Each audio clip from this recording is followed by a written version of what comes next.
Hi, I'm Stephanie Fox, Executive Director of Jewish Voice for Peace. I'm so very excited to welcome everybody watching tonight, our wonderful screening of The Lobby and our opportunity to hear from some wonderful guests, Kristian Davis Bailey, Khury Petersen-Smith, and Dr. Rabab Abdulhadi. We're going to get to the film shortly and our guests right after that. But first, I want to welcome you all, say I'm so glad you're joining us tonight, and send a special thank you to our co-sponsors for this evening, Palestine Legal, the Arab and Muslim Ethnicities and Diaspora Studies at SFSU, Institute for Policy Studies, Adala Justice Project, Center for Constitutional Rights, Independent Jewish Voices Canada, Palestinian Youth Movement, National Students for Justice in Palestine, and USACB. And maybe we can get those links in the chat for those of you watching on YouTube Live. All phenomenal organizations we're incredibly honored to be partnering with this evening. A quick few tech notes. Feel free to be writing comments and questions in the YouTube live stream. We have folks on hand to be moderating and bringing those questions back to our wonderful guests when we do get to the discussion portion of the evening. If you have tech issues, feel free to email membership@jvp.org. And, you know, we don't have a lot of experience on this StreamYard platform. Thank you for experimenting with us tonight. We are exploring it rather than Zoom, in part because Zoom recently censored an event featuring Palestinian activists, including our esteemed guest, Rabab Abdulhadi. And this is just another example of the shrinking space for Palestinians to advocate for their freedom and rights, so much of which this film will cover this evening. So thanks for being on StreamYard as this experiment with us, and we're excited to move into watching this film. Tonight we'll be watching the film together. I feel happy to be in community with you all, taking in this important film, really, really relevant for the times we're living through. And then we'll move into a question and answer with our guests right after. So do stick around as soon as the film is out. A little bit more about this film we're getting to watch together tonight. In 2016, Al Jazeera sent a young undercover journalist into the DC-based pro-Israel lobby. For 3 months, this reporter, Tony, attended social events and conferences, networked and took meetings with employees of AIPAC, the Israeli Embassy, the Israel on Campus Coalition, Stand With Us, and more. The pro-Israel lobby and its right-wing allies launched a pressure campaign to prevent the release of the film. As a result, Al Jazeera never approved the release of the film, but it was leaked and published on Electronic Intifada in 2018. Organizer and researcher Karen Holmes has produced a 1-hour cut of the 4-hour documentary series focused on the Israel lobby's efforts to target and suppress Palestine solidarity activists and organizing on U.S. college campuses. This is a special cut of the film, and it offers insight into smear campaigns, lawfare projects, Israeli intelligence and domestic surveillance operations, all targeting students and academics. And so we're going to watch this cut of the film. I am so excited to do so with you all.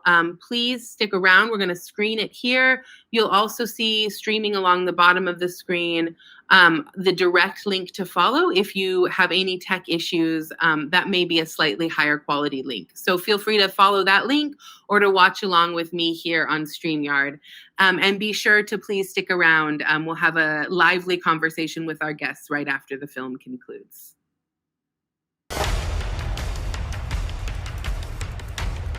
Using an undercover reporter, Al Jazeera's investigative unit infiltrates one of the most powerful lobbies in the world. Getting $38 billion in security aid to Israel matters, which is what AIPAC is doing. We examine how the lobby, led by AIPAC, the American Israel Public Affairs Committee, has secured unwavering support in Congress. Congressmen don't do anything unless you pressure them. And the only way to do that is with money. What the lobby is all about is to make sure that Israel gets special treatment from the United States forever. But after occupying Palestinian lands for half a century, the pro-Israel lobby is facing a new challenge. We called for a full boycott of Israel, divesting from it, and eventually imposing sanctions on it to achieve UN-stipulated rights of the Palestinian people. A movement to boycott, divest, and impose sanctions on Israel, BDS, was formed on American campuses. Seems to be achieving its goals, threatens future American support for Israel. We believe in justice for all people. So that means the occupation has to end. Israel's Ministry of Strategic Affairs responded with a covert operation to defeat BDS. אתה צריך לעשות את זה עם הרבה מאוד עמימות. זה לא גוף צבאי היררכי שאם הרגנו את X, אז כל הגוף מתחתיו לא פועל. So the Israeli government leverages Jewish organizations in the diaspora. Absolutely. It's a psychological campaign involving spying and smears. You discredit the messenger as a way of discrediting the message. Just stay on message. And what is that message? BDS is a hate movement. While our reporter monitored pro-Israel groups, he was asked to go undercover for the lobby.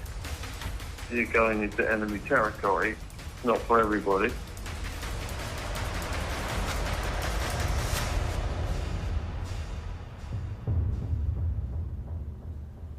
Our undercover reporter, Tony, is British and Jewish and had recently graduated from the University of Oxford. He wrote articles and presented himself as a strong supporter of Israel. In Washington, he attended a course on the Israel-Palestine conflict. I'm from the UK, and I'm just taking a course at Georgetown here over the summer. He networked in the social circles of the pro-Israel lobby. Hi, I'm Rona. I'm Tony. Nice to meet you. Good to see you. I'm good. Good to see you. Hey. After building his profile, Tony was accepted on a training course in pro-Israel advocacy. Welcome to Fuel for Truth DC's second boot camp. Congratulations, everyone, to being accepted. In role-play workshops, they were instructed how to respond to criticism of Israel. Can I have a volunteer? Apartheid walls cutting off Palestine. Boycott Israel. Divest from Israel. Sanction companies that do business with Israel. It's kind of odd that you call it a wall, given that like 90% of it is fence. This is a photo. I see a wall. Why can't Israel do more to help, Tony? Our undercover reporter played the role of pro-Israel advocate. Israel's doing a lot to help the Palestinians. I say actually Israel is doing all the best that they can, but you know, it's a tough situation. The people, businesses in Gaza can't freely send their trucks into Israel to sell their goods. I think you'll find that that's actually a misconception. They do allow their trucks, and what they don't allow is dangerous material. Okay, stop. After the course, Tony was accepted as a volunteer at a pro-Israel communications group called the Israel Project. It's Tony Kleinfeld. Kleinfeld. Like Seinfeld, but with a K.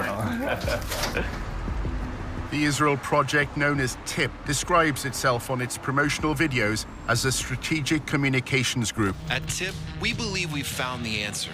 Israel's enemies have left the battlefield of the Middle East and are now fighting on the battlefield of public opinion. TIP's online promotion claims it shapes the way Israel is framed in the international media. TIP changes the way thousands of media reports appear every year. And then we add platforms of our own, getting people talking, taking command of the conversation. Weeks before he started, Tony discussed with a senior manager how TIP deals with the media. There are things that you know, that you do loudly. A lot of them are things you do behind the scenes.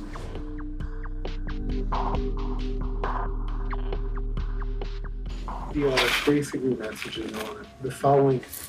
BDS means essentially a kind of a hate group targeting Israel. They're anti-peace. We try not to even use the term just because it builds their brand. We just refer to boycotters. The goal is to actually make things happen now and to figure out what are the means of communication to do that. In 2005, Palestinian civil rights groups sought a peaceful means to protest against Israel's occupation. They identified goods from Israel and called for their boycott. The BDS movement was born. BDS adopted a nonviolent strategy because we think It is morally consistent and very effective against an enemy that is extremely powerful militarily. We called for boycotting Israel, divesting from it, and eventually imposing sanctions on it, as was done against apartheid South Africa, to achieve basic Palestinian rights under international law. Over the past decade, BDS has grown around the world. By campaigning for Palestinian civil rights in land controlled by Israel, BDS believes it has exposed a deficiency in the moral defense of the Jewish state. Tony had gathered that the lobby's concern with BDS was not its economic impact, but a much wider threat to the power of the pro-Israel lobby. The specific potential of an immediate boycott, that's not a problem. It's a bigger problem is the Democratic Party, the Bernie Sanders people, bringing all these anti-Israel people, and the Democratic Party being pro-Israel is less of a bipartisan issue. And then, every time the White House changes, policies towards Israel change, and that becomes a dangerous thing for Israel. There is an actually important battle being fought on the campuses.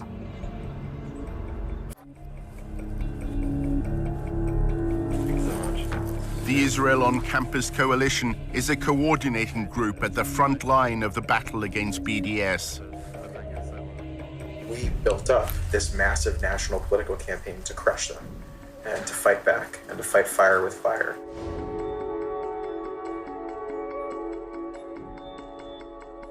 What we saw was a growing global movement to destroy Israel that was manifesting on American college campuses. It makes sense that they would try to poison the next generation.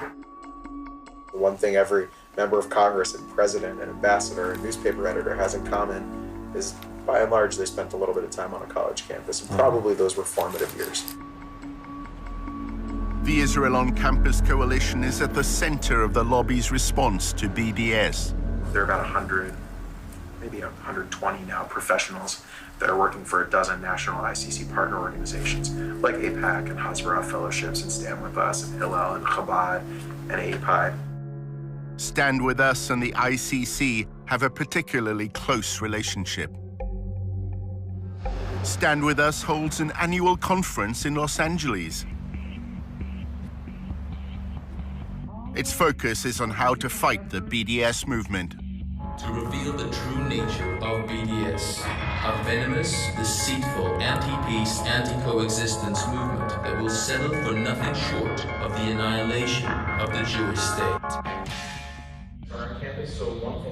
Jacob Bain from the Israel on Campus Coalition linked BDS to the rise in anti-Semitic hate crimes in America.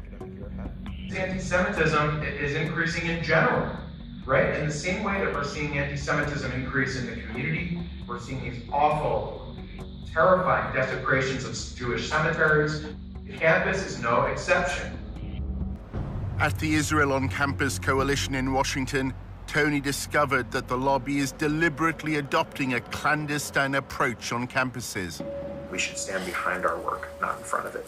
It's not helpful for Stand With Us to say to a pro-Israel student, or the Israel Project to say to a pro-Israel student, oh, sure, we'll help you, but you have to put our logo on it. We're working so closely with Stand With Us, and we have such a tight partnership with them today that it's totally seamless. Tony also discovered that anonymity is a key strand of the campaign against BDS.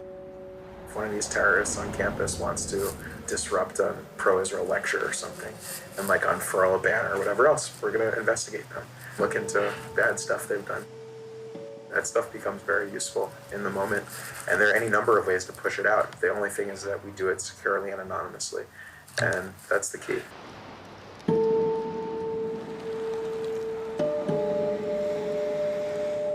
It was a Sunday.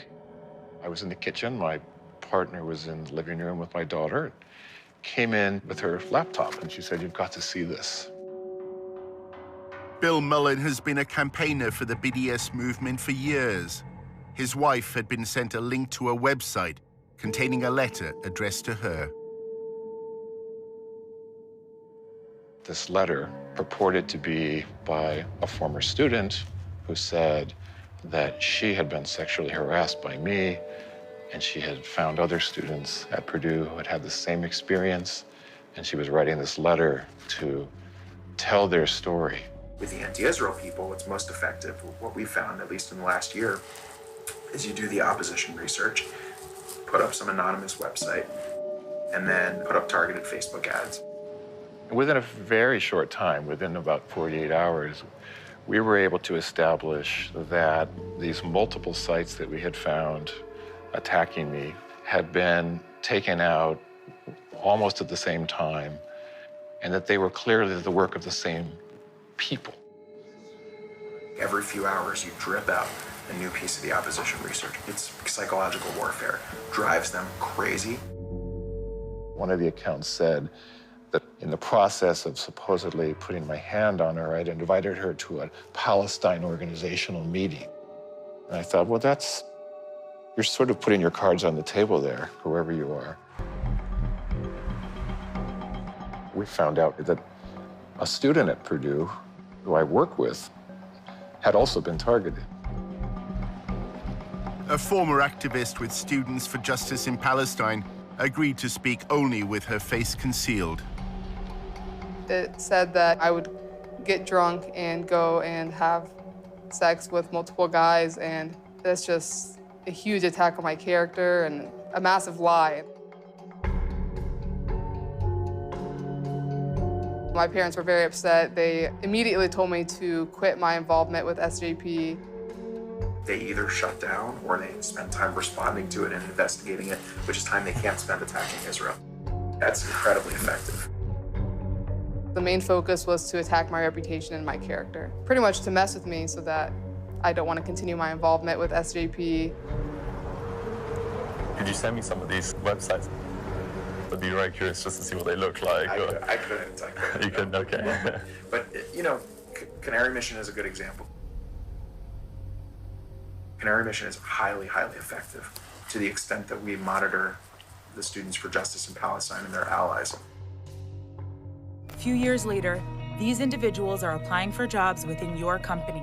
Canary Mission's promotional video threatens to pass these smears onto prospective employers. To ensure that today's radicals are not tomorrow's employees. Somebody did contact my employer and asked for me to be fired based on my pro-Palestine activism. They said that, you know, if they continued to employ me, that their values are anti-Semitic. It can be really scary at first. I was mostly harassed via Twitter. They were tweeting me like every 2 or 3 days. They take screenshots, even way back to my Facebook pictures that don't even look like me anymore. Just digging and digging through my online presence. They're terrified of Canary Mission, and it's about time. We had always been afraid of ending up on there. It was like very personal. They see us as such a threat that they have to kind of twist and turn and delve into our personal lives. As if they were trying to scare us into stopping our work. Their Twitter campaign is relentless. Every picture that I post on Facebook, it goes onto one of their websites with every tweet that I put in. Every hashtag I post on Instagram, it goes into one of their files. As he left his meeting at the ICC, Tony reflected on the way Jacob Boehme had reacted to his questions about Canary Mission. We do it securely and anonymously, and that's the key. It sounds very similar to like a Canary Mission and that kind of thing. Is that, yeah. Are you guys like in touch with them at all, or is there any kind of, no? No, Canary Mission is totally anonymous. Yes. Yeah, it's hard to figure out who's behind it. Canary Mission is highly, highly effective to the extent that we monitor the Students for Justice in Palestine and their allies. We're doing it back. I mean, not we, but this anonymous group. We don't know who's behind it. I would ask where they get their money from, because ultimately that tells you where the control is. Our undercover reporter, Tony, is having a coffee with Eric, his boss at the Israel Project.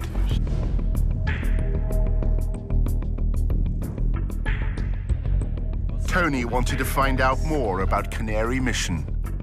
There's a guy named Adam Milstein who you might want to meet. He's a convicted felon. That's a bad way to describe him. He's a real estate mogul.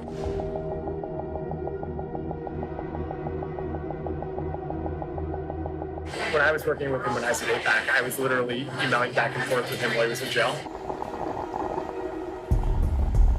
But he's loaded. I mean, he's close to $500,000. Adam Milstein has become a central figure in the lobby. His foundation funds numerous pro-Israel organizations. He also sits on the boards of AIPAC's National Council, the Israel on Campus Coalition, and Stand With Us. Our reporter filmed him alongside Jacob Boehm from the Israel on Campus Coalition at the Stand With Us conference in Los Angeles. The two men had lengthy private discussions. Tony attended the Israeli-American Council's annual conference. At a party, he spotted the IAC's chairman, Adam Milstein. I'm Tony, I'm in the Israel Project with Eric Gallagher. Milstein told Tony how critics of Israel should be handled.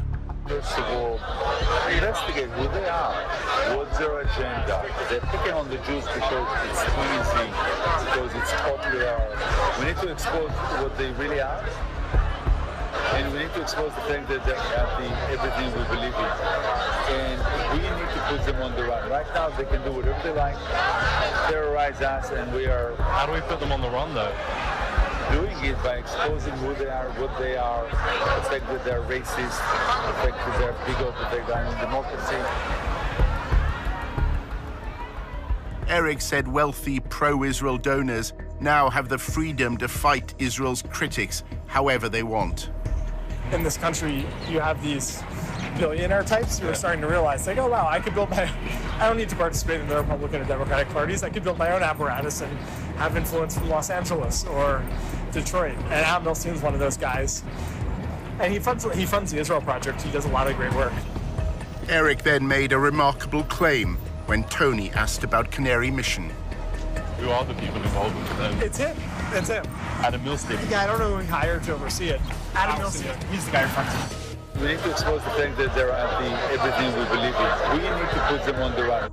So Adam Milstein, he funds the Israel Project and he's funding the Canary Mission website. Yeah, which is interesting because it makes it seem as though we're a part of it, but we're not. Actually, I was involved with the effort to start the name and shame. He called a group of us to ask us what we thought. I told him actually I thought it was a bad idea, but he did it anyway. There's no one on their side doing it, so you don't have to worry about your reputation. They've lost the political argument. They can now do nothing but resort to personal smears against us. They can't engage us in discussions of the occupation. They can't defend apartheid. They can't defend the bombings in Gaza, but they can try to destroy our lives. The lobby hope that a new partnership with Israel's Ministry of Strategic Affairs will become a game changer in the fight against BDS. The Ministry of Strategic Affairs brings together this group called the Global Coalition for Israel, and it's like leading pro-Israel advocacy groups around the world. My view and the view of Israel's Ministry of Strategic Affairs, which we coordinate with sometimes, or we communicate with sometimes, is like Europe is lost and it's basically over, and like they're turning a lot of attention now to the US because they feel we're on your path. The secretive Ministry of Strategic Affairs, based in the Prime Minister's office in Jerusalem, was given a mission: establish a covert campaign to defeat the BDS movement. The campaign includes monitoring the activities of American students.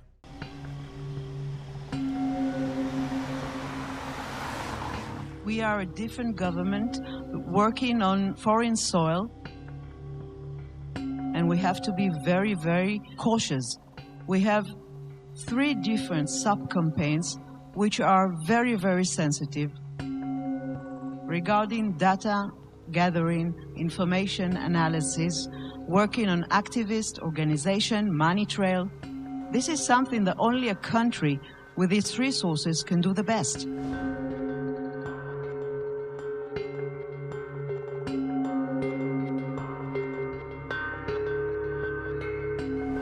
If you want to win, we have to change our ways. We have to think differently. And this is waging a holistic campaign against the other side. Take him out of his comfort zone. Make him be on the defensive. In the United States, the lobby is working with Israel to spy on American citizens.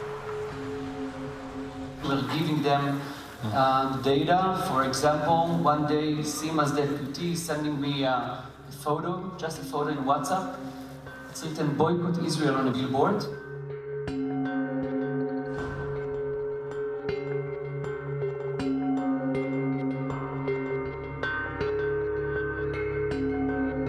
In a few hours, our systems and analysts could find the exact organization, people, and even their names where they live. We gave it back to the ministry. I have no idea what they did with this. But in fact, 3 days later, there were no billboards. Our undercover reporter was attending a dinner at the annual conference of the Israeli-American Council in Washington. The three-day conference brings together the constellation of pro-Israel lobby groups in the US. On the surface, things seem to be looking good for Israel. Israel's booming. It's the startup nation. More venture capital is going into Israel today than at any other time in history. So why don't we just calm down, realize that BDS is worthless, it's losing, and ignore it.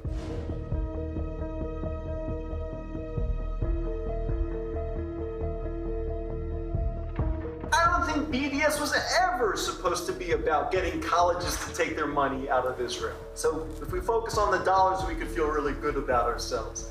If we focus on the fact that an effort's being made to distance us, those who love Israel, from the rising generation, I think we need to worry. When you get to the millennials and the students, it's a bad situation.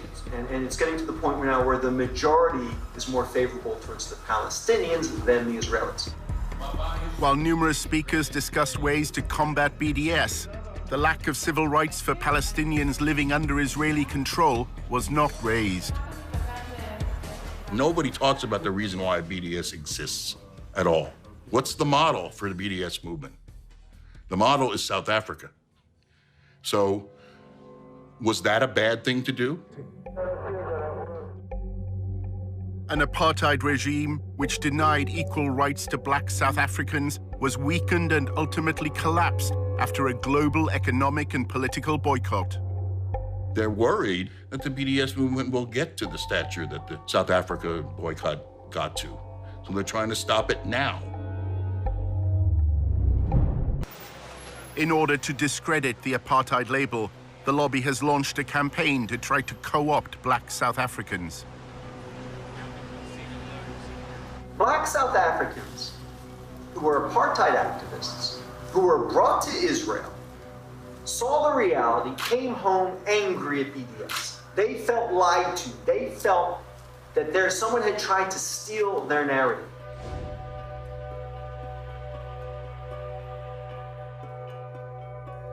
This is an effective tool. Bringing these black South African, former BDS activists, now Israel supporters, to American campuses. During his volunteership, Tony learned that the Israel Project has been developing a strategy called Stop Stealing My Apartheid. The plan is to feed articles written by black South Africans into the American media, claiming that BDS has distorted their history. If you're disgusted by segregation in this country, if you're disgusted by South African apartheid, then you should also be disgusted by Israeli apartheid.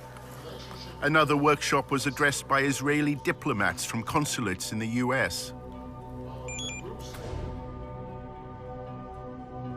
Black Lives Matter had attracted particular criticism after voicing support for the BDS movement. It appears that Israel's diplomats may be trying to challenge the apartheid label by canvassing support amongst African Americans. The major problem of Israel is with the young generation of the black community. Black Lives Matter starts there.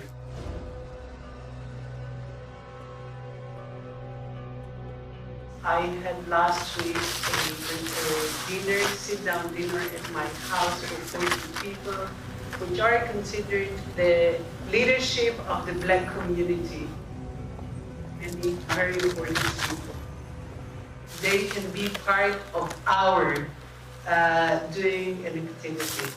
Pro-Israel groups are trying to cultivate a new generation of Black leaders that is pro-Israel by bringing them to AIPAC conferences on all expenses paid trips, by taking them on delegations to Israel. They're doing that because they're afraid of BDS, and they're afraid of Black Lives Matter, which is this new struggle for Black freedom that also sees Black freedom as situated in a larger context. In 2014, Israel launched a siege of Gaza. In the same summer, police in Ferguson killed Mike Brown, and Ferguson rose up. And on the news at night, there would be both the latest out of Gaza and the latest out of Ferguson. There was solidarity that was expressed online with the Ferguson uprising. There were Palestinians who took to Twitter to cheer on the rebels of Ferguson and explain how to deal with tear gas.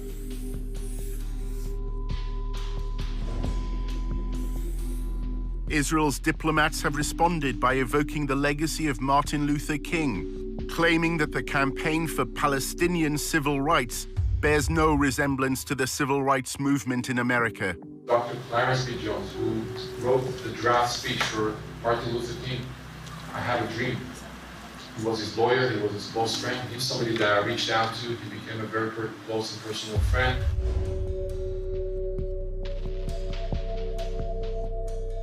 Because of that relationship, he published 3 articles at the Huffington Post explaining why their agenda was hijacked.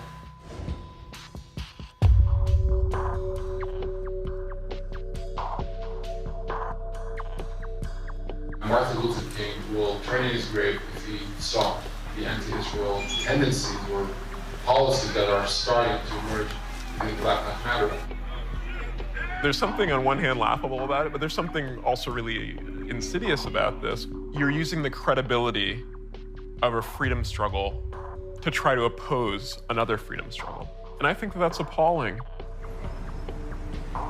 Soon after Black Lives Matter declared support for BDS, a fundraiser at a New York nightclub was suddenly cancelled. The venue's management said it didn't approve of the movement's stance on Israel. Tony was told by his boss, Eric, that the Israel Project was behind the decision. I don't know if you saw, but this club, ditched a Black Lives Matter event.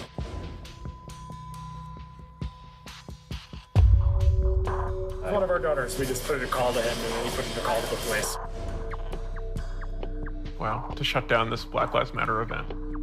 I think it's really appalling that a system in Israel has devised incredible and comprehensive ways to have a violent regime against Palestinians, that they would also invest resources into making sure to shore up support for that oppression here.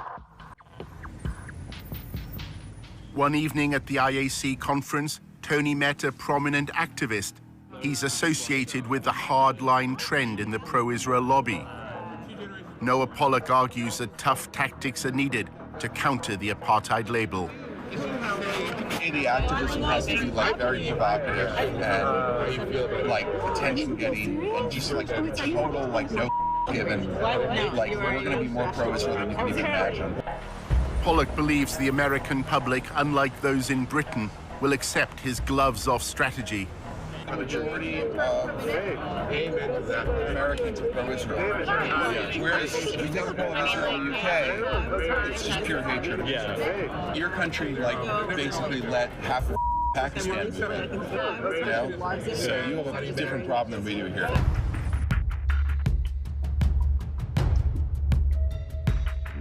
There is an actual direct connection between the people who were involved in raising money for Hamas people who are involved in BDS activism on American campuses today. Pollock claims that SJP is just a front to hide the real agenda of American Muslims for Palestine. You'll notice their name is Students for Justice in Palestine. You don't hear the word Islamic, you don't hear the word Muslim in that name, and you hear the word justice, which is kind of a buzzword on campuses today. Everyone's for justice, right? You're not for injustice. The crowd that's kind of behind the scenes is actually a very Islamic radical cause. And if you actually get like into the weeds on SJP, they've aligned with groups that are for the, not just the destruction of Israel, the destruction of America. Pollock even accuses Jewish supporters of BDS of being in league with Hamas. Which is Jewish Voice for Peace, or as I call it, Jewish Voice for Hamas. It'd be like having a group called, like, you know, African Americans for Slavery. You know, it's like, it's crazy, right? A lot of the JVP people are not Jewish. They've had a real problem of like people basically pretending to be Jews because the anti-Israel activism it's a little more sexy. You're here speaking with the rabbi. I work for Jewish Voice for Peace. I mean, we're a Jewish organization. I mean, again, I think that's another kind of absurd claim. When you talk about SJP and when you talk about BDS, you talk about them as a hate group, as a movement that absolutely endorses violence against civilians, not military conflict, but violence against civilians, AKA terrorism. You discredit the messenger as a way of discrediting the message. Tony was told of a demonstration that Noah Pollock was organizing. A bus took protesters to an event organized by the pro-BDS movement, Students for Justice in Palestine. Hey man, I'm Tony. Marshall. Nice to meet you. This is one of those things where either it's going to be amazing and we're going to defeat BDS, or we're just broken. The protesters are on a fellowship program run by a conservative think tank called the Hoover Institution. The whole fellowship is describing as like you guys are being like foot soldiers of the conservative movement. This is actually the first foot soldier activity that I think we've been forced to do. Tony, what's your connection to the conspiracy that we're all part of? Yeah, the Israel Project. So you can't not come. Their plan is to disrupt the National Conference of Students for Justice in Palestine. Marshall said that the pro-Israel protest had been poorly planned. It's a very fly-by-the-pants procedure. It was basically just like Noah Pollock coming and being like, look, there are these jihadis who basically support suicide bombing, and they're on a campus, and you have to stop them. A chance to shout at Arabs? As we're leaving, we mentioned to our boss yesterday that we're going. She's like, oh yeah, that's mandatory. You need to go. While they've been told they have to take part in the protest, not everyone on the bus is convinced it's good for their reputation. Do you know what my worst nightmare is? I'm actually not kidding. It's a photo of Dion and I together, and we're just like clearly identifiable, and they're like, oh, we're these like traitors who sold out to the Jewish conspiracy for money. I'm like, we did. We cost $50,000 plus benefits. As the bus leaves, they discuss whether there's any point in staging the protest. I'm just skeptical. Using the protesting tactic against them? That's not our demographic. They don't like the reason protests work is when like the people involved really care about it and like want to be there. When a protest is sponsored and organized by outsiders, but made to appear like a popular grassroots movement, it's known as astroturfing. They did a really job of getting me excited to show up and protest. It's kind of the way you're putting it kind of sounds a bit like astroturfing. No. This is astroturfing. No, this is actually there's a bus.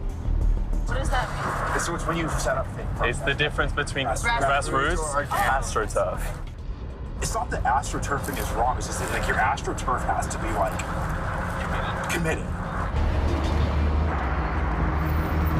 The bus arrives at George Mason University, where Students for Justice in Palestine is holding its national conference. But the protesters can't find the conference hall. We just pull over and ask, hey, where are all the jihadis? The driver sees two students and stops to ask directions. One is wearing a headscarf. Wait. Oh, no. Come on. What? We're like, back to DC. Back to DC. I believe the comments said. Okay. No. Excuse me? Do you know where the Johnson Center is?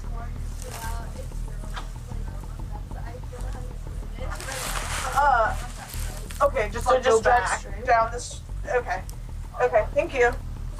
That was problematic. So this is off to a good start.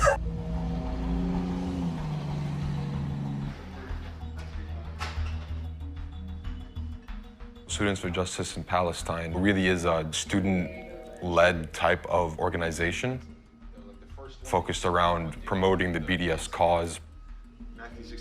We have workshops on how to run a divestment campaign, finding intersections on campus, building alliances. Right now, Palestine has been essentially normalized on campuses. The bus finally arrives. Jen.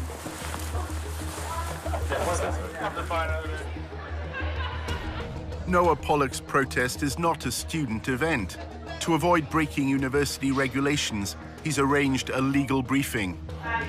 The SJP conference is on the 3rd floor, and we're going to go up and in a respectful and quiet way protest them. Yael is a legal expert and is going to talk a little bit about that. We are here, of course, as guests of the university, so we don't want to be accused of disrupting a school-sponsored activity.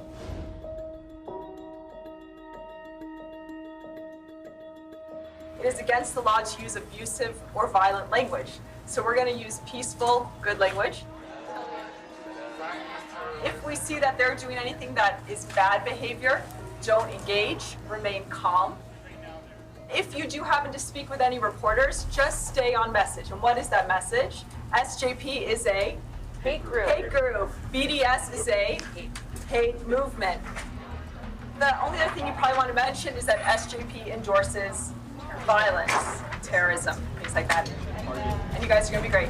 We start seeing groups of people coming towards us who don't seem familiar, and then brandishing Israel flags and then posters and signs. We have our people. Freed from the elevator, Tony joined the demonstration. No.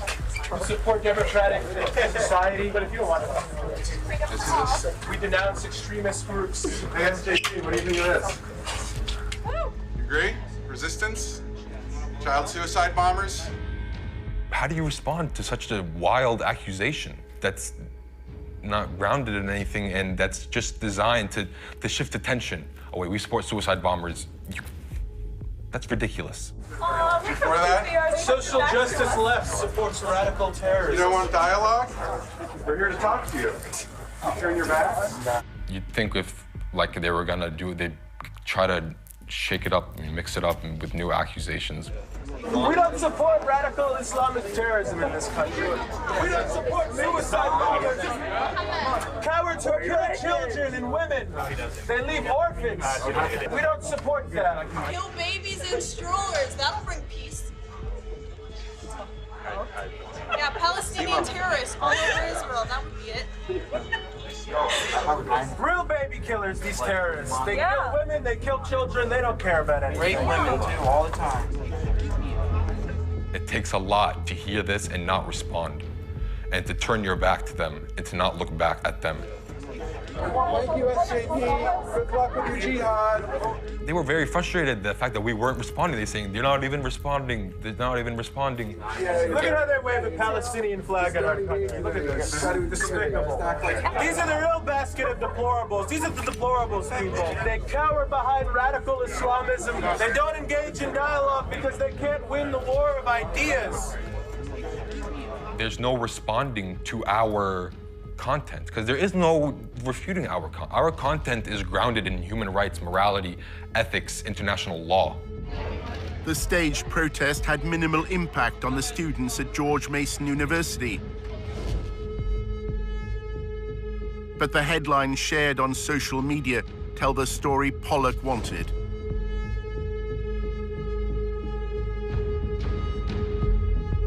Yeah, let's head back to headquarters for debriefing and cocktails.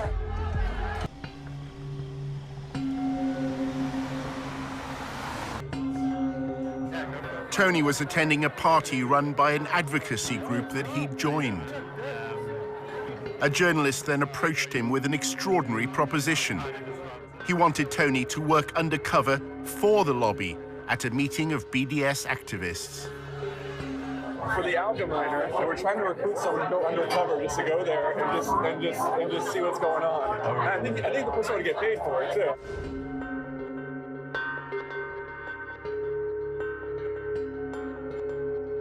Yeah. Someone's gonna sign up, do their profile, just kind of like see what's going on. Higher up, they sent me an email today that like, you know anyone who could do this. For some reason, you popped into my head.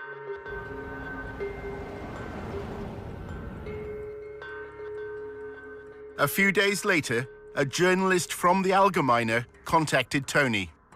It would be undercover and have to be kept pretty quiet. We would like to have some recording device on your person.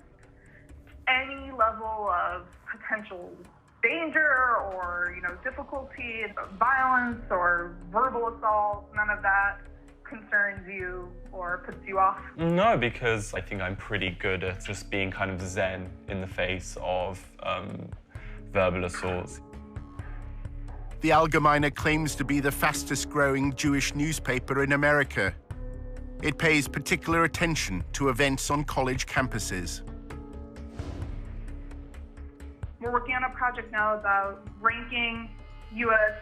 universities and colleges in terms of their anti-Semitic and anti-Israel activity. We have a campus bureau that monitors this sort of behavior and these incidents and these campaigns all day long, all week long.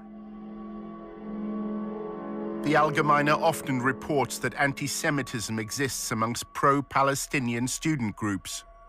The language that comes from those arenas move into that sphere of the new anti-Semitism, which is anti-Israelism.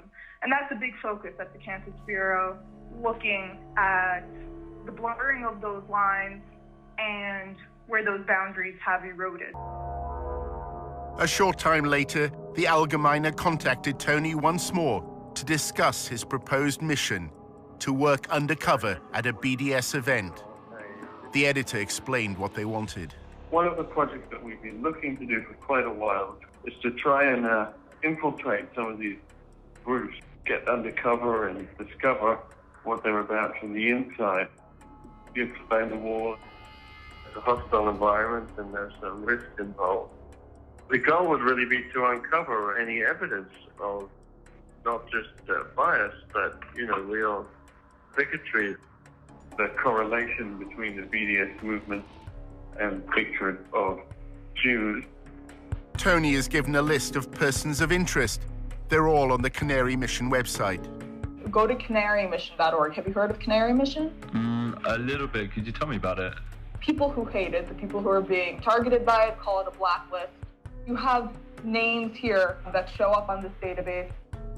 Students and professors, faculty, speakers, organizations that have ties to terrorism, outright ties to terrorism, or terrorists who have called for the destruction of the Jewish state.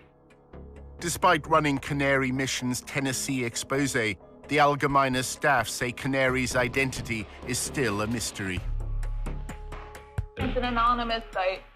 Nobody has any idea who's actually running this thing, and people have tried and looked into it. If you're on board in terms of concept, then I guess the next thing we just need to figure out is the money. Can we wait for a follow-up email from you? Does that make sense? Yeah, sure. I should get that to you within the next 24 hours. In August 2016, a story in the Allgemeiner caused waves in Washington's pro-Israel circles. The thing that I'm working on, you might have seen the news recently about a cesspool of anti-Semitism at the University of Tennessee.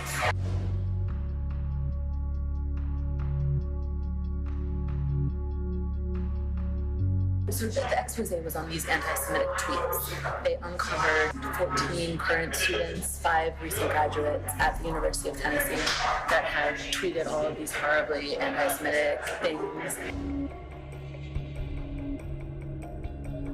The evidence was released by an anonymous group within the pro-Israel lobby. The University of Tennessee is based in Knoxville, a quiet city in the east of the state. Tennessee is conservative and religious. The Christian church has political influence here. 6 out of 10 voters opted for Donald Trump. At the university, students and professors, including opponents of BDS, were taken aback by the headlines. It said that there was rampant anti-Semitism at the University of Tennessee. This was quite a shock. It was very surreal and strange. I didn't see anything happening on the ground. It all seemed to be internet-based. There's this international headline with our names and this defamation of our characters. It was the last thing that we were expecting to happen. I was surprised that they were targeting the University of Tennessee. I mean, there's just not a whole lot going on in Knoxville. It just seems such a benign target. Several tweets were clear-cut examples of anti-Semitism.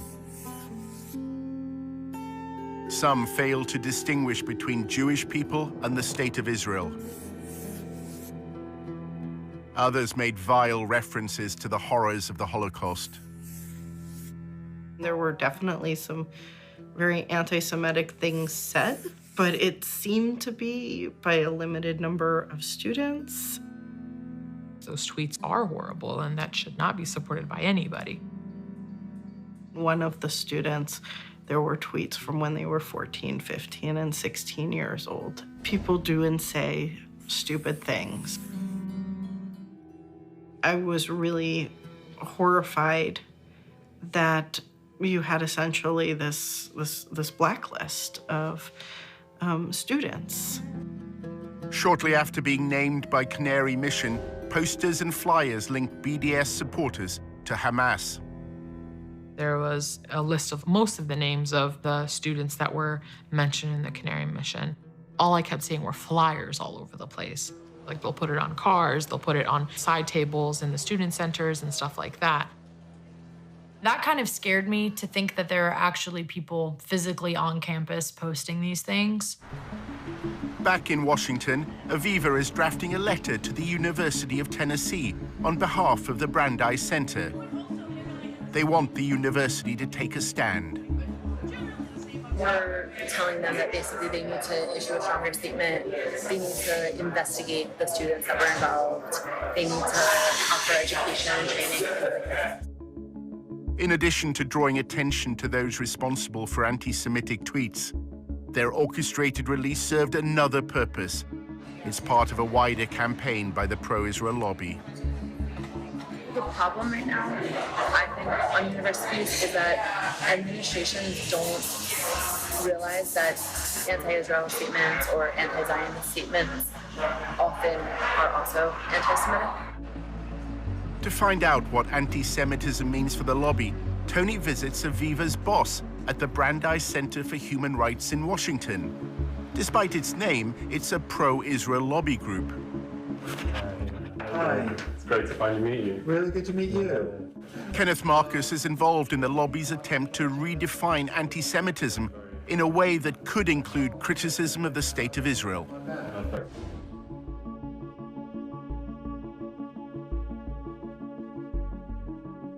The goal is to have the federal government to establish a definition of anti-Semitism that is parallel to the State Department definition. The U.S. State Department defines anti-Semitism using a 3-point test known as the 3 Ds. It includes statements that demonize Israel, those that apply double standards, or those that delegitimize the state. There have been attempts by some to try to define anti-Semitism in such a way that conflates actual anti-Semitism with completely legitimate criticism of Israel or Israeli government policies. They are overly broad and vague to the point where any kind of criticism of Israel or of Israeli government policies can be labeled as anti-Semitic. The letter that Aviva was sending called for the University of Tennessee, Knoxville to address a long-standing problem of anti-Semitism on campus. The Brandeis Center is urging American universities to adopt a definition of anti-Semitism that could include criticism of Israel. We're trying to get universities to adopt a uniform definition, whether it's the State Department's definition or a similar version of it, because then we think that the administrators would be able to understand anti-Semitism better and discipline students for hateful and discriminatory action. In 2015, Tennessee became the first state legislature to condemn BDS. It's the result of the lobby's attempt to use legal means to quell BDS on campus. In recent light of anti-Semitic things that have happened here in Tennessee on our college campuses, we are just expressing our support as an ally for the state of Israel. And with that, I renew my motion. There's an intensive effort by Israel and pro-Israel groups to get governments, universities, legislative bodies to adopt a definition of anti-Semitism that includes criticism of Israel and its state ideology, Zionism. According to their definition, if I say to you that I believe that instead of separate Israeli and Palestinian states, there should be a single state where Jews, Christians, Muslims, atheists, everyone has full equal rights, the way they do under the Constitution of the United States. That would make me an anti-Semite because I'm denying Israel's right to be a Jewish state. This has been a key goal of people like Kenneth Marcus and the Brandeis Center, so that they can then go after people who are advocating for equality and bring them up on charges that they're actually anti-Semitic bigots. You have to show that they're racist hate groups and that they are using intimidation to get funded and to consistently portray them that way. 6 months after the Allgemeine ran its report, an anti-Semitism awareness bill was brought before Tennessee's State Assembly.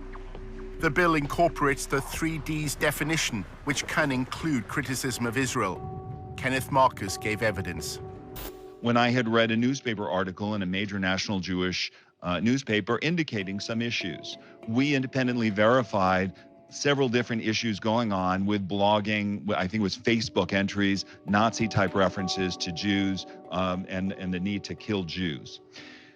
They may have dealt with that, but it seems to me it's an indication that the problem is here. In order to create enough sort of political momentum and hysteria to get these bills through, you need to show that anti-Semitism is rife on campuses.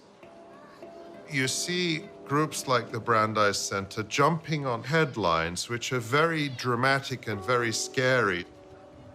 Incidents like the one that they claimed happened at the University of Tennessee are certainly helpful in a political sense if you're trying to push legislation like that through. Have a right to exist. Aviva Vogelstein also traveled to Tennessee. If a student on a campus says, from the river to the sea, Palestine will be free, meaning that from the Jordan River to the Mediterranean Sea, there will be no state of Israel, that would be considered anti-Semitic.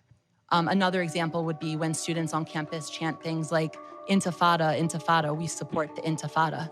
That's calling for, an Intifada is calling for violence against innocent Israeli civilians.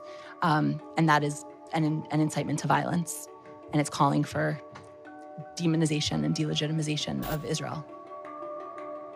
7 months earlier, when Aviva was writing the letter to the University of Tennessee, she was talking to a leader of the Jewish community in Knoxville. It seems that she told Aviva that the University of Tennessee doesn't have a long-standing problem of anti-Semitism. She's like, I've been on campus for 10 years and there have been no actual incidents of anti-Semitism. These tweets are obviously disgusting and need to be addressed. It's very misleading that they're calling this a cesspool of anti-Semitism. Jewish students at the University of Tennessee repeated this sentiment before the state legislature. When people say things like we're experiencing anti-Semitism, it hits us pretty hard. When we were told that this was being said about our university and the climate at our university, we were really confused because we had never heard about any form of anti-Semitism that was happening on our campus. So this was kind of, the first thing to come to us. So if we're the students who are supposed to have been affected by this so-called climate, you would think we would kind of know about it before. I think it's important to highlight that any allegations that this bill is based off of, those allegations are purely external allegations, meaning they're coming from all over the country except for Tennessee. One of the consequences of the allegations of anti-Semitism has been to temper activism for Palestinian equal rights. I would say last year this time, we had a new sort of like adrenaline underneath us, and then this kind of completely killed our fire. And it was hard to gain that momentum once again. After Aviva spoke to Jewish students in Tennessee, she also learned that their greatest concern is unrelated to pro-Palestinian activism. BDS is not a real movement on the campus. Students for Justice in Palestine, which has like a large following nationwide, has like very few active student members. We mostly only have problems with Christians trying to proselytize the Jewish students, because in the South, everyone is so like, it's like all evangelical. I find it incredibly troubling that at a time when we see a rise in real broad daylight anti-Semitism in the United States, there are those who claim, oh yeah, we're trying to stop anti-Semitism, but what they're actually trying to do is stop advocacy for Palestinian human rights.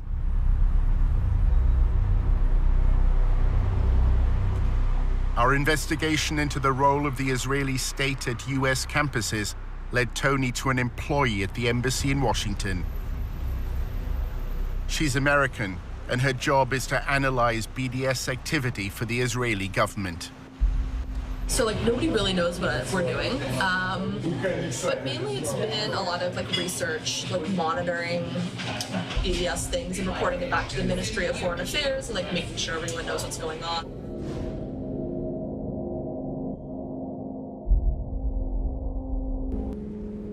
Julia was president of the pro-Israel group at Davis, which is part of the University of California.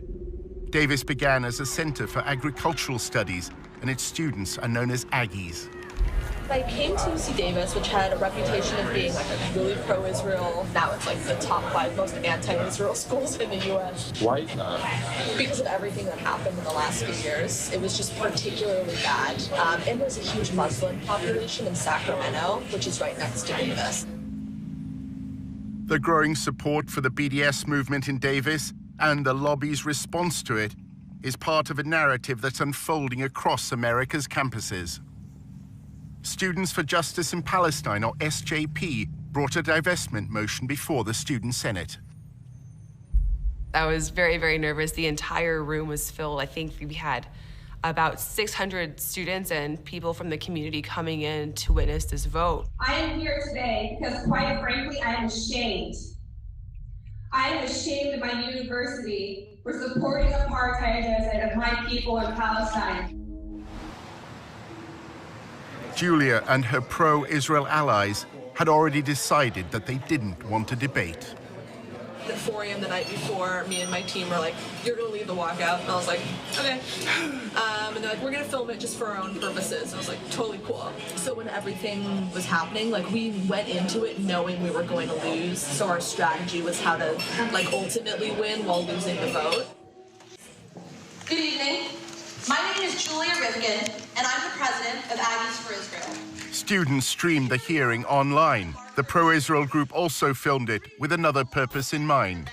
Their videos would play a key part in the story that was to unfold in the days ahead. We have been ignored and disrespected year after year, but we have never been silenced. We are a beacon of peace and inclusion on a campus plagued by anti-Semitism. This is our victory. And we who are victorious need not legitimize the words spoken in this empty hearing. So if you are here tonight in opposition to this resolution, I invite you now to stand up. Really, stand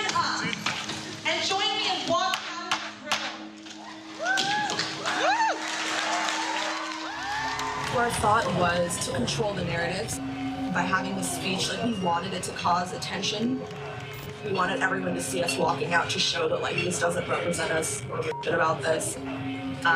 So that's how we kind of formulated it. That day, all of us released like 50 op-eds in major news sources, so that when people made a hashtag and like a whole thing trending, so when people opened their Facebooks, it wouldn't be them celebrating their victory, it would be us sharing our stories.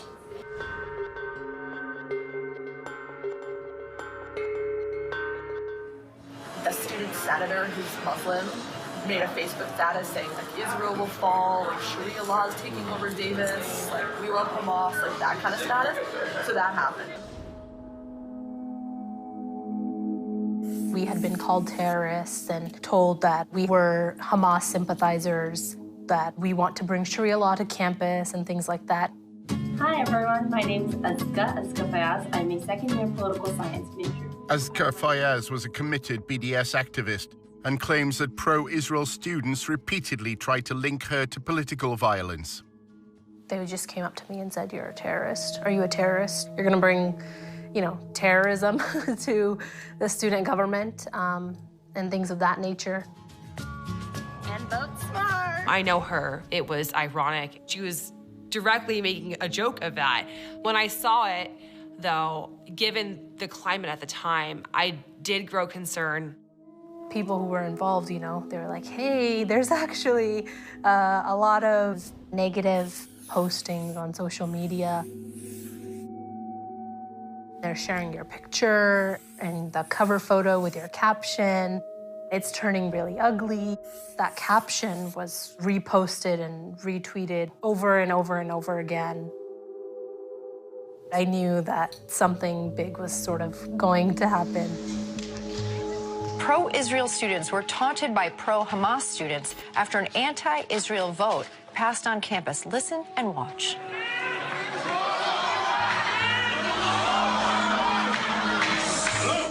And right after the vote passed, a student senator posted this on Facebook. Hamas and Sharia law have taken over UC Davis, BRB crying over the resilience. Anger and tension running high at the University of California Davis campus. What you just saw played out late last week as the Student Government Association voted on a resolution to boycott the Jewish state of Israel. They kept showing it over and over again. And then they just said that the Muslim students forced the pro-Israel students to leave the room. Reports say when the Israel supporters tried to object to this vote, the pro-Palestinian students you just saw tried to shout them down with cries of Allahu Akbar. I invite you now to stand up. Really, stand up. And join me in walking out of the room. Of course, we know that they left willingly, and they stated that they were going to walk out of the room. It's incredible to hear Allahu Akbar shouted in the middle of this university. And what does that represent, Megan? The subjugation of women, the torture of homosexuals, the torture of Christians, the crucifixion of Christians. That's what it has come to represent, and that's what they're shouting. Were you in touch with the embassy, or were you in touch with like any groups? Pretty much all of the groups, not the embassy, I guess our consulate. As well as the Israeli consulate in San Francisco, Julia's anti-BDS campaign had the guidance of several pro-Israel lobby groups. Stand With Us helped us a little bit in terms of actual research on the speech. They gave us some like legal research type stuff. I'm always biased and want to work with AIPAC, so they kind of helped for like moral support. And David Project helped us a little bit. It was more help like gaining contacts in like the media world. I guess we needed money to pay for somebody to film the speech. Despite the passing of the BDS motion, the governors of the university known as regents are under no obligation to abide by the students' vote. As for that resolution to boycott Israel, well, UC Regents issued a statement saying they will not even entertain the idea. After looking back on everything, I feel a little creepy because of what happened after the vote.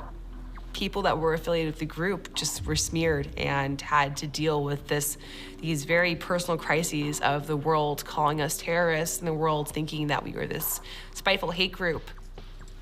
It's pretty unequivocal how organized they were, how brutal and ruthless that narrative was, and how it affected us in the end.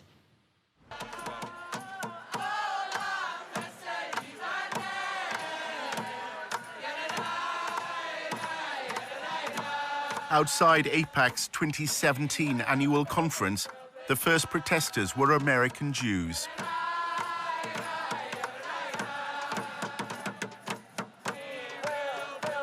AIPAC is facing a challenge from the constituency whose views it was formed to represent. You do not represent the best of the Jewish prophetic tradition, and we here to bear witness and tell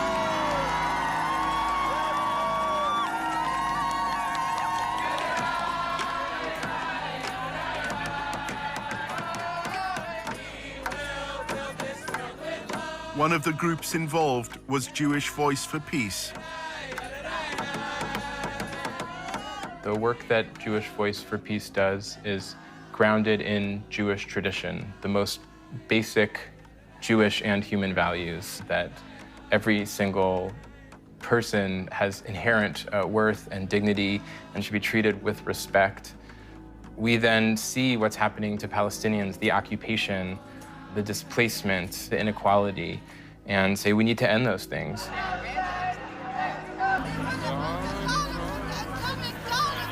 There were few pro-Israel demonstrators. Most wanted to project their strength through Israel's relationship with the United States.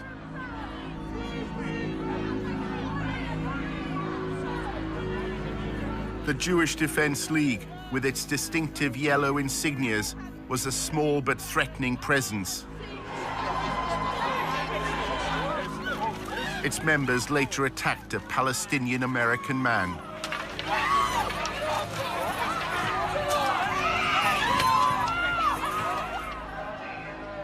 I can't breathe! I can't go! American Jews are even taking their protest to Jerusalem.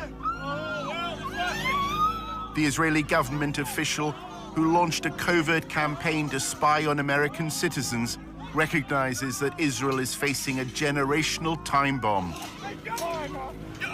אנחנו היום, לא רק שאיבדנו את הדור השני של היהודים, שזה דור המילניום של היהודים, אני שומעת את זה מההורים שלהם שבאים להיפגש איתי ומסבירים לי כמה קשה להם בארוחות שישי מול הילדים שלהם. שלא מכירים במדינת ישראל ולא רואים בנו איזה אנטיטי שצריך להריץ אותו.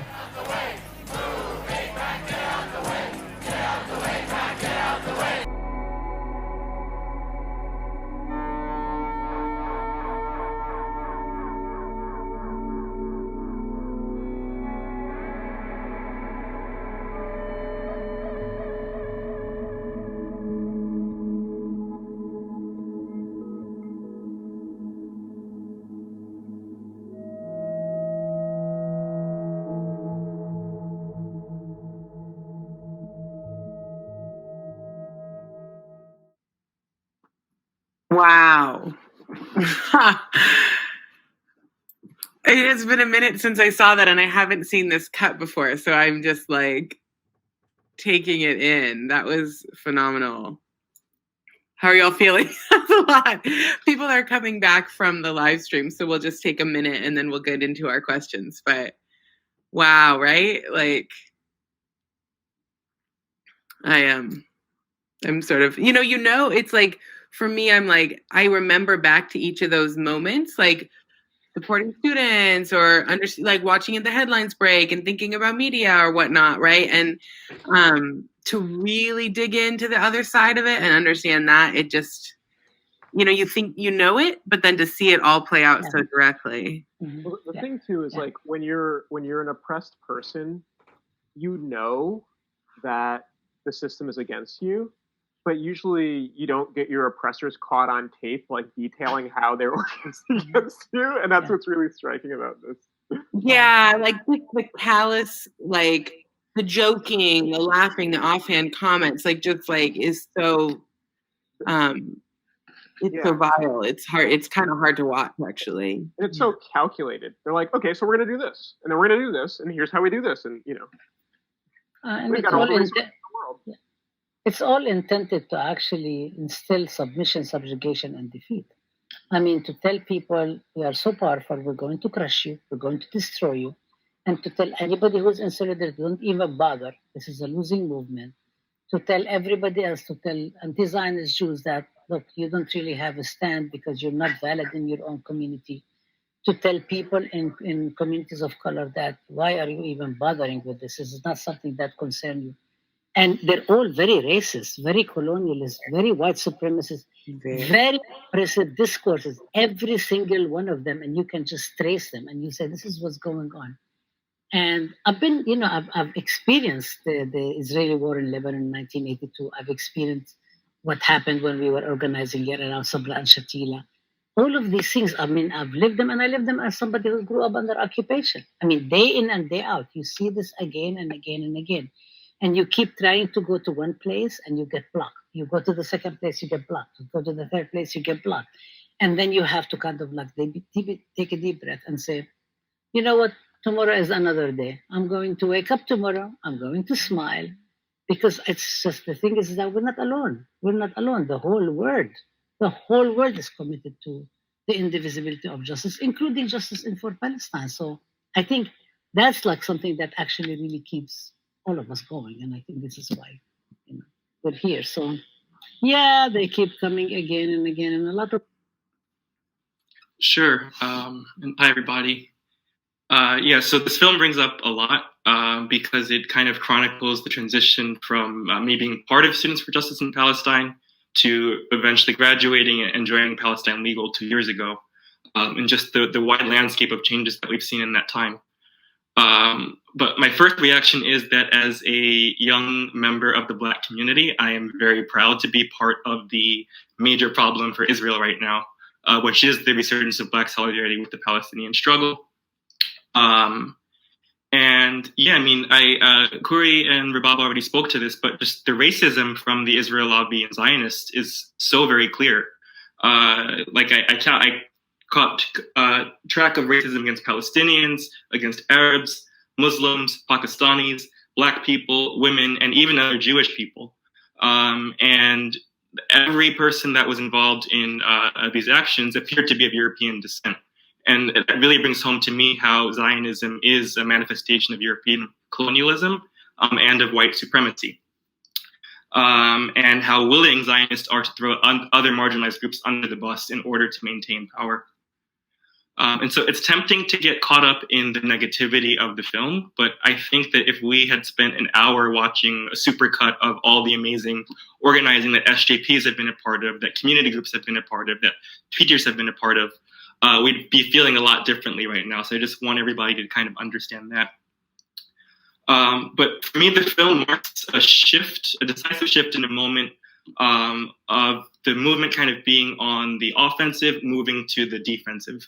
So between 2008 and 2014, we saw the growth of SJPs across the country, many successful divestment campaigns and resolutions, particularly on the West Coast, which is where I was based as a student, with groups like SJP West coordinating across the entire state to empower students in our various divestment campaigns. Following this period, which kind of culminates in the 2014 summer, or just after the summer of 2014, with the peak of Gaza and Ferguson protests, where we see the resurgence of intersectionality in on-campus politics. This is where we begin to see things like Canary Mission and all these attacks putting us on the defensive. And I thought that the best way to kind of illustrate how this operates is talking through my own experiences as a student at Stanford and a member of our SJP. So let me just see if I can share the screen with you. And I can. Okay, so this is what the Israel lobby was afraid of. They were afraid of students organizing, not just for Black Lives Matter and for civil rights, but for Palestinian rights as well. And so for us at Stanford, we were actually part of a large coalition that included and was driven by Black students Latino students, Muslim, Native American, just everybody was kind of involved in this process. And we saw a very wide range of efforts by the Israel lobby to silence us, which included offering a professor from the Hoover Institute that was mentioned in the film offering a free dinner to members of the Student Senate to talk about divestment. It included support from the Israeli consulate in San Francisco, Stand With Us, AIPAC, J Street, the David Project. And it also included a former Israeli military official who was paid to work at Stanford's Hillel, coordinating what was supposed to be a student campaign of pro-Israel students against our own divestment campaign. And so what happened in this coalition is that we managed to convince the Stanford University Senate to endorse divestment from the occupation. We put forth one of the largest student petitions on campus in recent history. And we saw how just the various machinations against us in that moment.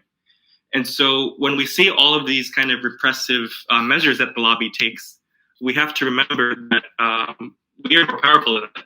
Like, look at what was operationalized against a bunch of 18, 19, 20, 21-year-old students. And look who came out victorious in that. It wasn't the former IDF soldier or IOF soldier, it was the students who were able to push for human rights. So what I hope people understand is that the movement continues and the movement is still strong despite these efforts to silence us. And we see this last week, for example, or 2 weeks ago, when Columbia University passed a divestment resolution. And at the same time, UIUC in Southern Illinois also was able to pass a divestment resolution. And this is despite many of these efforts. So it's also important to understand that. So, for example, I was in the first class of Canary Mission enrollees, if you will, and it was terrifying. But I discovered that there's an entire movement infrastructure that's willing to support students as they graduate and move into the workforce, including groups like JVP or Palestinian Youth Movement, National SJP, and even Legal, where I was able to mention Canary Mission in my cover letter. So it's just, again, important to understand that we can't be silenced by these efforts against us. Since this film is several years old, I want to talk about what's changed the last few years, particularly since the Trump administration came to be.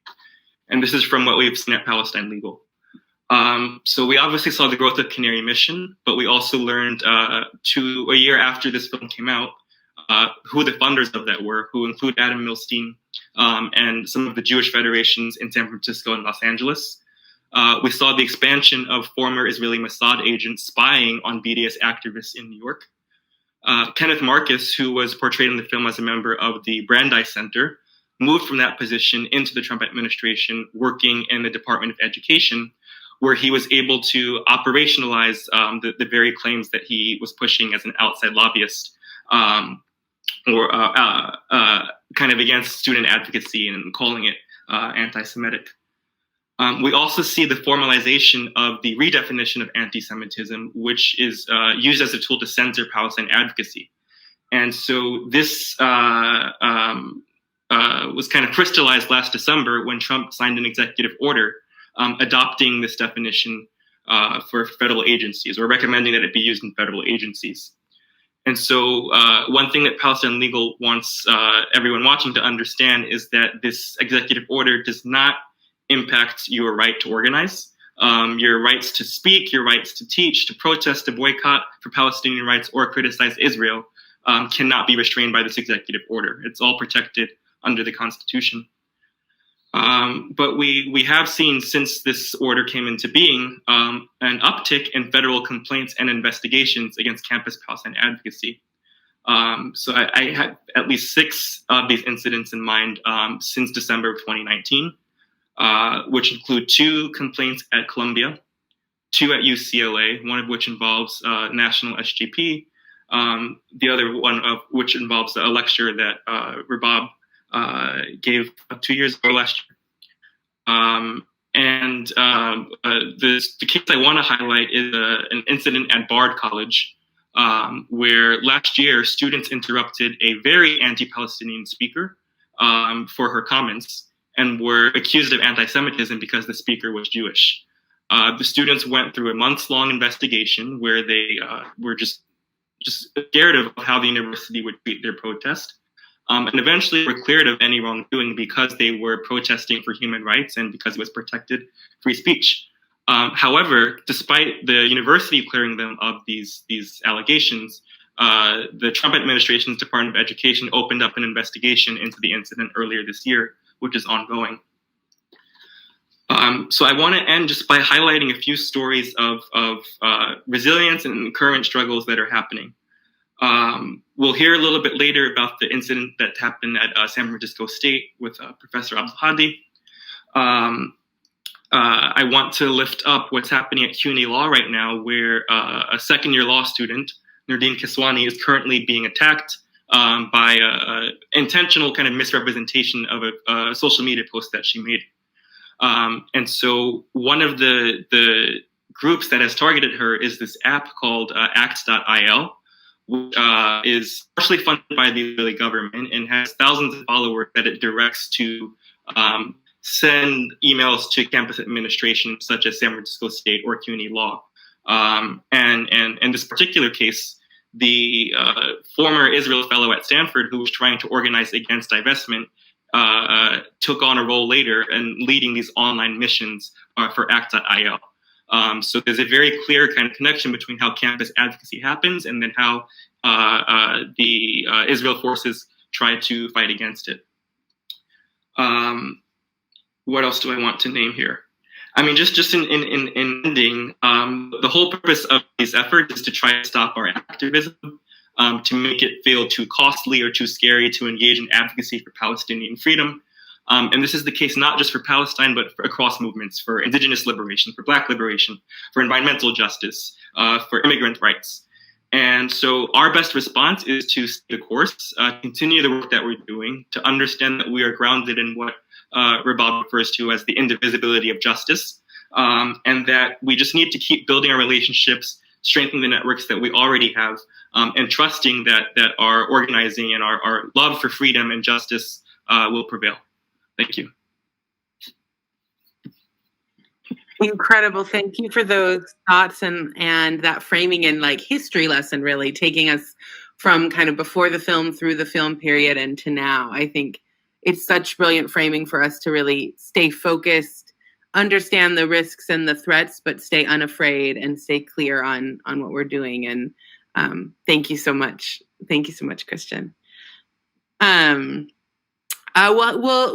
And folks who have questions for our panelists, this is fun.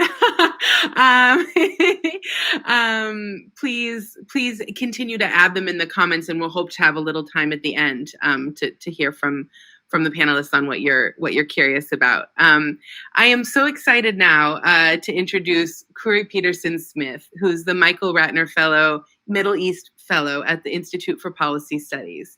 He researches and writes about U.S. militarism and foreign policy in the Middle East, with special focuses on the struggle for Palestine and the war on terror, and is also a founding member of Black for Palestine. Khury, it's so great to have you tonight. In the film, by the way, you were spectacular in. Thank you so much. It's like our celebrity here tonight. In the film, you talk about the relationship between Palestinian and Black liberation. How do the counterinsurgency methods that impact the groups acting in solidarity with Palestine and BDS? Just walk us through that a little bit more would be great. Sure. And I have to say thank you so much for organizing this. I'm so grateful for this film. We were saying earlier, oppressed people who are marginalized, we know that institutions and systems are against us, but we don't often have the opportunity to see the people at the helms of those institutions or carrying out oppression talk about it on tape. And so this film is really so powerful. It's such a gem. And thank you so much to the organizers of this event. And so while it's really heavy, the content of this film, my heart is really full actually to be here and to be talking with you all. And of course, the methods that that we saw in this film are absolutely devastating for individual activists. I mean, the whole purpose that they're really designed to intimidate people, to dissuade people from being active, and also to set those who are targeted as examples, right? So those who are interested in learning more about Palestine and in being in solidarity with Palestine the whole idea is to intimidate those people by targeting those of us who are out in front and unabashedly voicing our solidarity with Palestine and for Palestinian freedom. We know that in this place called the United States, for those of us who grew up here, this is changing, I think, in a number of ways, and a lot's being revealed, and I want to talk about that in a bit. But the conversations, when we talk about Palestine and Israel, what we hear is it's just too complicated. These people have been fighting for thousands of years. You can't possibly understand, and therefore don't even try, which is another way to dissuade people from getting involved. So, that's what people kind of have in their minds. I mean, those of us who are not Palestinians, those of us whose introduction to the injustice taking place in Palestine are the dominant ideas of this country, which are Zionist ideas. That's kind of what's in our minds already. And then we see what's happening in the world. We see the way Israel operates. We see the Israeli violence, the one-sided Israeli violence. We say, wait a minute, hold on.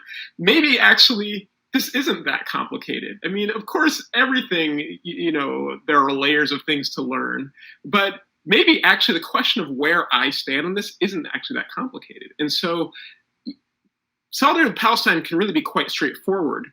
And the purpose of this kind of intimidation is to dissuade you. Even if you find yourself in sympathy or solidarity with Palestinians, there's a price to pay. And so you shouldn't become active. And of course, there are people in our movement, Palestinians first and foremost, but other comrades who stand with Palestinians who pay heavy prices, actually, for our solidarity. But there's another impact of the kind of counterinsurgency that I want to talk about, too. And it is, of course, its opposite.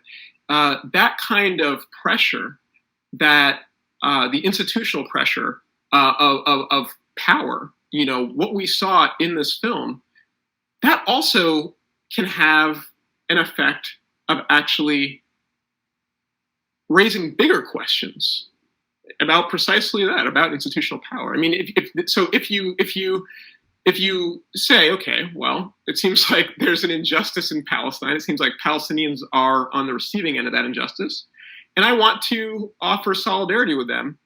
And then you get hit, I mean, the example in the film of after the movement for Black Lives voiced solidarity with Palestine, identified the violence against Palestinians as one of the things that we should oppose, and actually U.S. support for Israeli violence as something we should oppose, right? Once the movement for Black Lives did that, Black Lives Matter organizations and activists found themselves paying a price. And the example in the film, one of the examples in the film, is an event in New York City being canceled all of a sudden, right? That Black Lives Matter activists were organizing. All of a sudden, that event is canceled once it's clear that those activists stand with Palestine. And that kind of thing provokes more questioning. So people say, well, wait a minute. I mean, certainly that was my experience when I learned about Palestine and decided that I knew enough to stand in solidarity with the Palestinians, and then faced a wave of harsh reaction. It actually pushed me further. I was like, wow, okay. It seems like this is actually even deeper than I thought. And that is another impact, to answer your question, that's another impact of the kind of counterinsurgency, is that it can push people further into solidarity. So that is, that's the silver lining, I think, is that there's a certain revelation.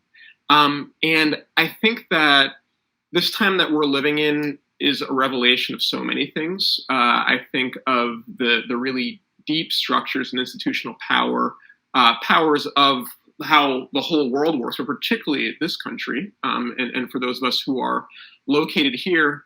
And I think that U.S. support for Israel and what the Israeli project is are things that are also being revealed.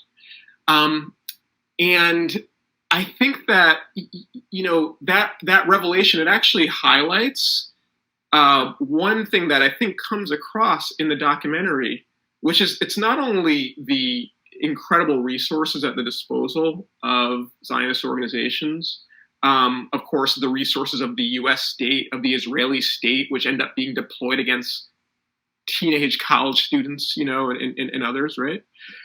It's not just the abundant resources, but actually there's a certain panic that they have, and a certain kind of desperation, actually, because they are they're losing control. I think they've really lost control of the narrative.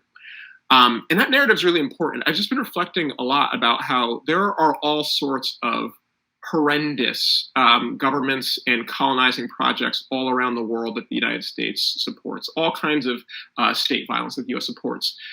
But U.S. support for Israel is unique in a number of ways. And one of those ways is actually that, unlike many other states, it has been a feature of U.S. support for Israel is a certain amount of support within the U.S. population, right? So that it's not just that the U.S. government is aiding Israel, but that is supposedly, the claim can be that is actually speaking in the name of people in this country who want that kind of thing.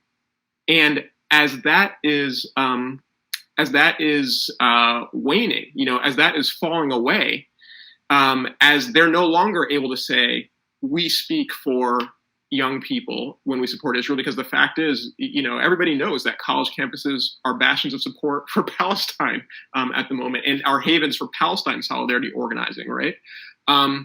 It means that these other tactics of intimidation, of pressure, of accessing power to hurt people, to disorganize and disrupt, that is what they rely on. And so in a weird way, I think that we should actually take that as a testament of our power, a testament really of the power of Palestinian resistance, the resistance of people who have refused to be forgotten, first and foremost, and also what we have been able to build in solidarity here in this place and around the world is so powerful that they are really quite afraid, and that is a very good thing.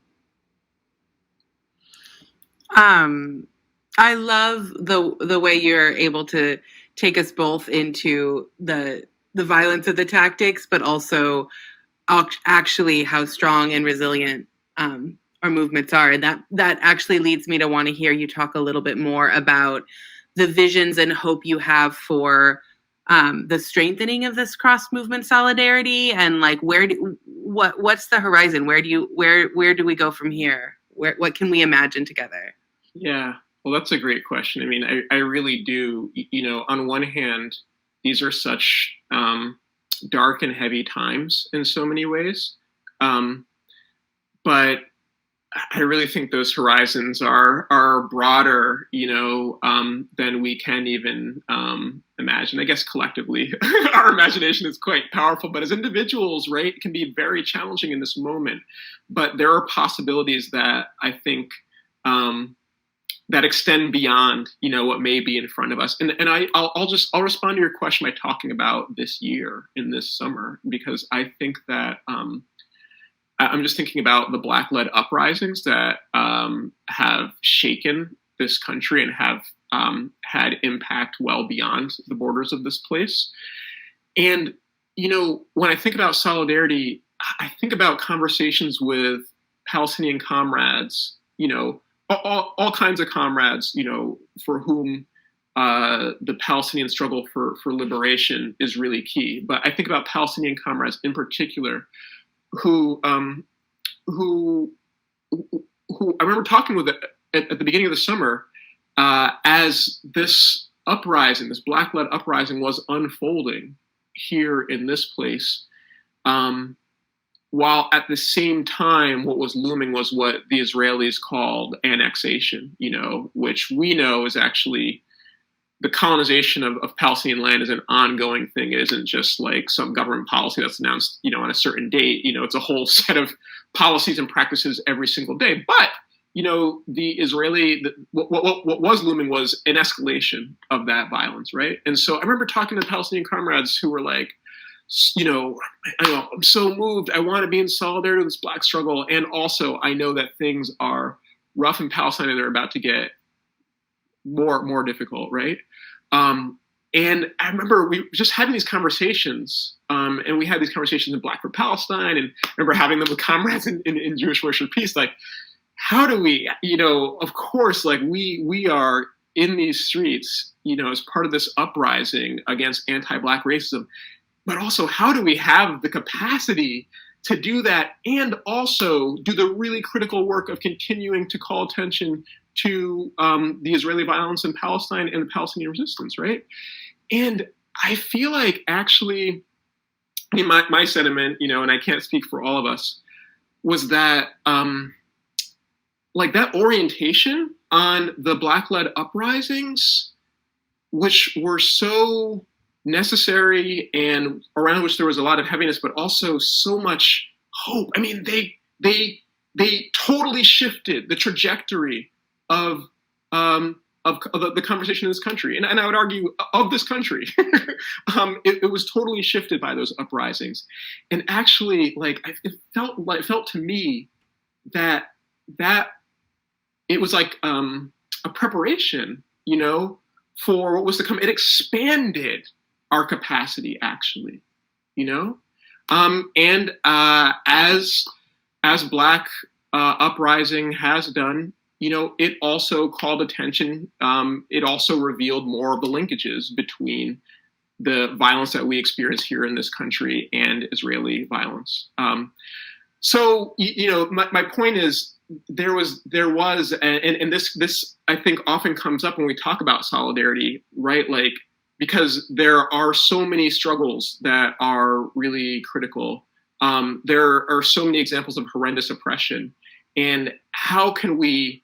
You can feel like you have to make a choice, like either, you can be in solidarity with the Black-led uprising, or you can be in solidarity with Palestine. And I think that this year has shown us that's just not true. That actually solidarity, it mutually amplifies, the best of all of our struggles. It expands our capacity and it expands our ability. And so that I want to carry that when I think about being hopeful about the present and the future. I will carry that too. Thank you for that gift of that perspective. So brilliant and so timely and needed. I love the call to and I think it feels so true, this expansion of capacity of our movements. And, I feel like both you and Kristian are offering this sort of other side of the story, right? So this film takes us to this very grim one side. I'm so grateful for that perspective. Thank you, Khury, so much. And we are excited to hear from our final panelists, Dr. Rabab Abdulhadi. We are so grateful that you're spending this time with us. She is the founding director, PhD director, and senior scholar of the Arab and Muslim Ethnicities and Diaspora Studies program, and associate professor of ethnic studies at San Francisco State University. Dr. Abdulhadi, we're so glad you could be with us tonight. Thank you for being here. I would love to hear you talk a little bit about, as we have been forced to move our activism and discussions of Palestine online and into virtual settings, we have realized a new set of concerns around the same kind of censorship that we saw in this film, right? So particularly around big tech companies controlling the public sphere. How are the repressive tactics of the pro-occupation lobby evolving in this moment? What are you seeing? Okay. Thank you so much, Stephanie. First of all, I just want to acknowledge that San Francisco State sits on a stolen indigenous Ohlone people's land.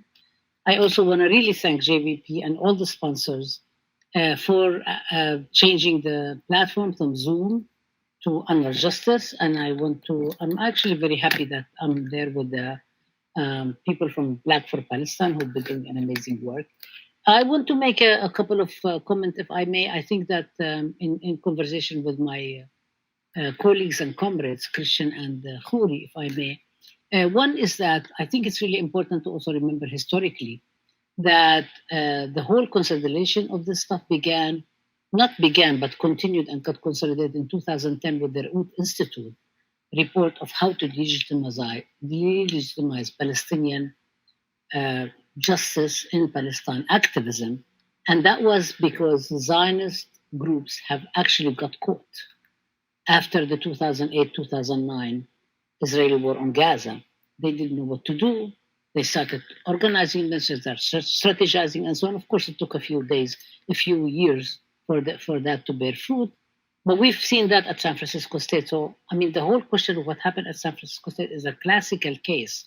I was watching the video, and I've watched it before the 4 hours as well, the whole series.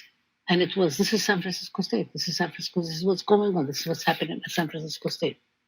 So, one of the things that has happened is that everything that they mentioned there with the Israel on Campus Coalition, the Horowitz and Canary mission actually putting forces of posters against me and against my colleagues, against students, and so on.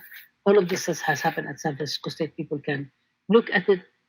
They can also look at the whole question of accusations of glorification of terrorism that has been regurgitated again and again by the Amcha initiative.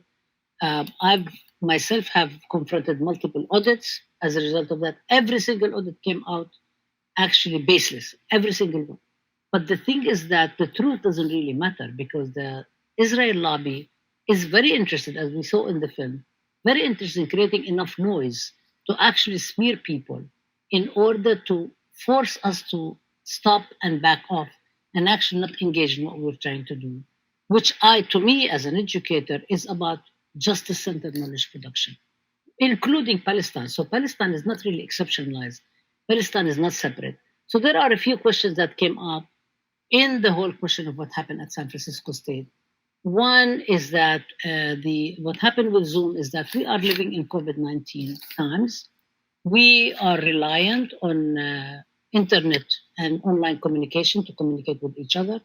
This is where the tech giants, and by the way, it's not also exceptional about Palestine, because if you look at the US government, Trump, everything else that's going on, it's also sort of like encouraging and reinvigorating, let's say, neoliberal, corporatized ways of controlling life and so on. We see it all over. We don't have time to get into it, but we can if we need to. And this is what happened with Zoom, is that Zoom has become the monopoly of all our internet communication. And as a result, Zoom has been surrendered by academic institutions, by academic curriculum, to have a veto over the content of our curriculum and the content of what we're doing. So my colleague Tomomi Kinakawa and I have organized this webinar, which is part of two series, for the fall 2019, based on what we have done in spring 2019, which was very successful. I was going to be a guest in her class, and then because of COVID-19, we actually made it all online, and the students were so excited about it. So we decided we're going to bring our 6 classes, 2 of hers, 4 of mine, together in the fall to do this. And we thought, what better way to actually bring live people to be able to speak to the students. And you and I know, and everybody know, it's very difficult to get people who are very prominent, who have very busy lives and so on, to actually agree. And they all agreed graciously. They are very well-known people, from Layla Khaled to Roni Kasril to Laura Whitehorn to Rula Abadaha to Seko Odinga. They all agreed to actually participate. Of course, nobody even talked about money, because in the movement, people don't talk about that. People just do it voluntarily. And to be able to enable that to our students and have this amazing opportunity. The Zionist groups, however, have decided that they really wanted to silence any possibilities.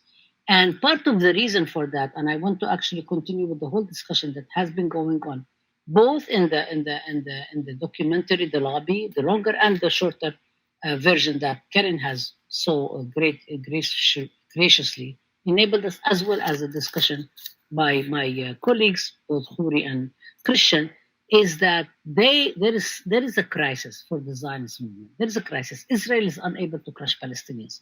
After over 100 years of colonialism, so they're unable to erase the Palestinians, and they need to erase the Palestinians in order to propagate the Zionist narrative that there is a land for people without a people for a land. Okay, So this has failed. This has failed. And the Zionist groups, the Israel lobby, has actually tried with all its might, power, resources, collaboration with the U.S. government, everything that they've had, military might, everything, the deadly exchange and everything else, they failed. They failed to actually impose that. They failed to enact their own agenda. They failed to silence people. They failed to have people ask questions. So this has been the latest episode in which they actually pressured both Zoom, Facebook, and YouTube to shut down. They practice according to ACT-IL app in order to actually send thousands of emails to Facebook and YouTube to shut it down. Facebook and YouTube were also, of course, predisposed. But Zoom actually has been communicating with us. And one of the worst problems is that the university administration has actually collaborated with this, in the sense that the university president has reproduced the Zionist narrative against Palestinian narratives of resistance, resilience, and steadfastness. She repeated everything that has been going on. And also there has been a very strong collaboration between the Zionist groups on one hand, the Israel lobby, as well as the university administration that has to do with the corporatization of education. So now Zoom has basically control and veto power over what we teach in our classrooms, over the content of our classroom, which was very problematic. The university president acquiesced and said that it's okay for Zoom because Zoom is a private company. We have to respect what they are saying.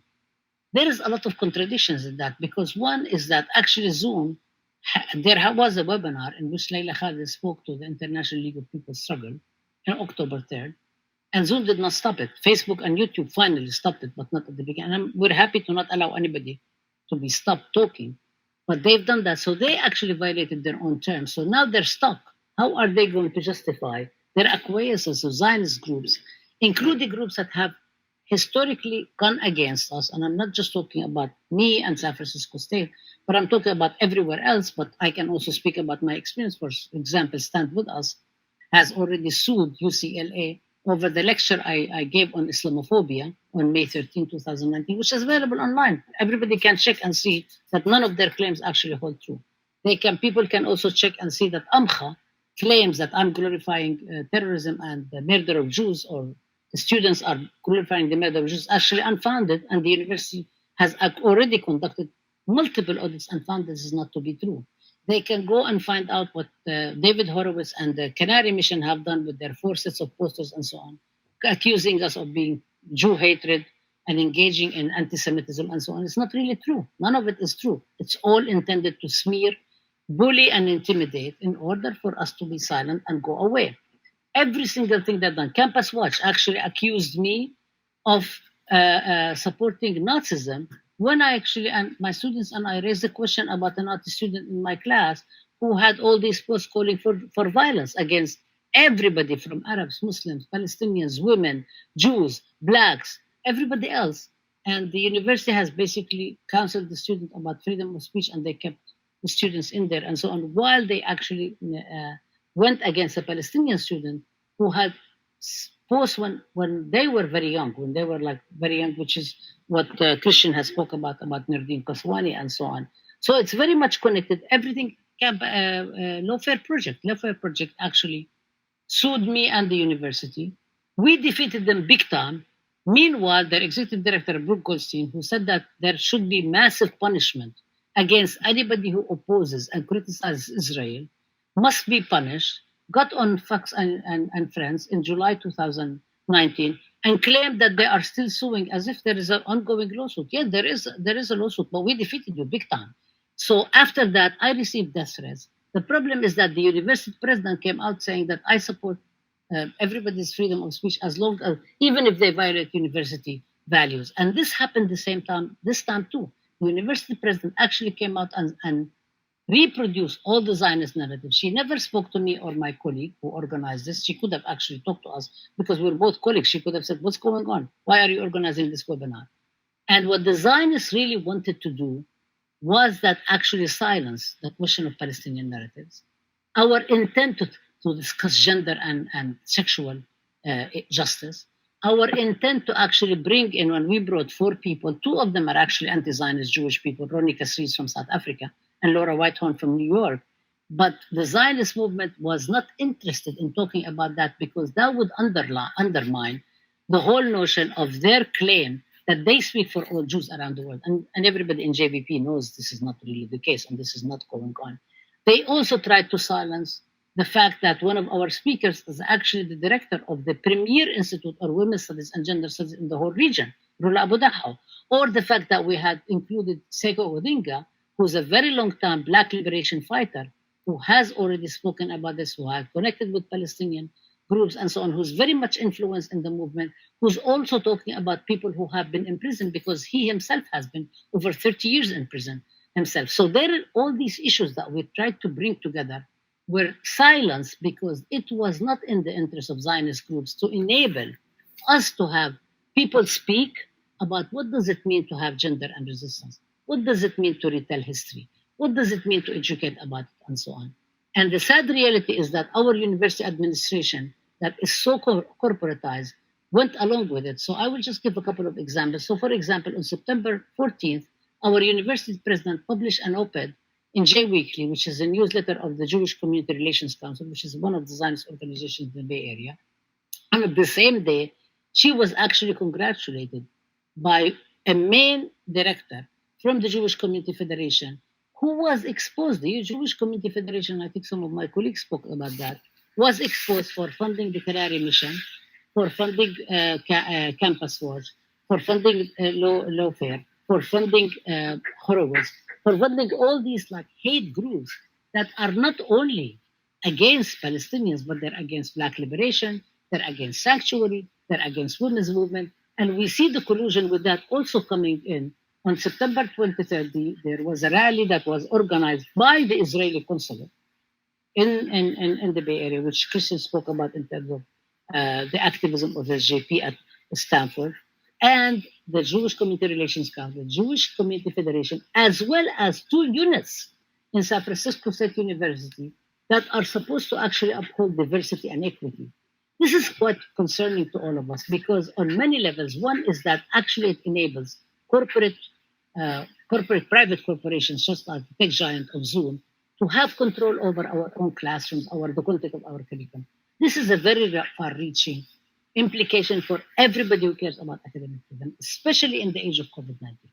The second big problem is that the university corporation actually enabled and justified what Zoom was doing by saying this is a private corporation, they have their own terms of service and so on, instead of challenging them on the notion that academic freedom is sacred and non-negotiable. We have the right to educate, to set our syllabi, to do whatever we want. 3 is that the university leadership, including the president and the provost, actually colluded with the Zionist Israel lobby in terms of reproducing the same narrative about the whole question of Palestinians being terrorists and so on and so forth, which is something that got very much dominant, especially post 9/11 2001, with the word in terror discourses, but also the whole question of actually denying us the right to be able to bring our guests and have them say what they wanted to say, which was very part of our very much deliberate organizing to talk about gender, to talk about justice, to talk about resistance, and so on. So it was really about censorship. It was about silencing. And it is something up to the movement to speak up and say, this is not something that's okay. It's not okay. If you do something like this, we're going to actually say to you exactly like the Civil Rights Movement, exactly like the Anti-Apartheid Movement. It's like the Farm Labor Organizing Committee.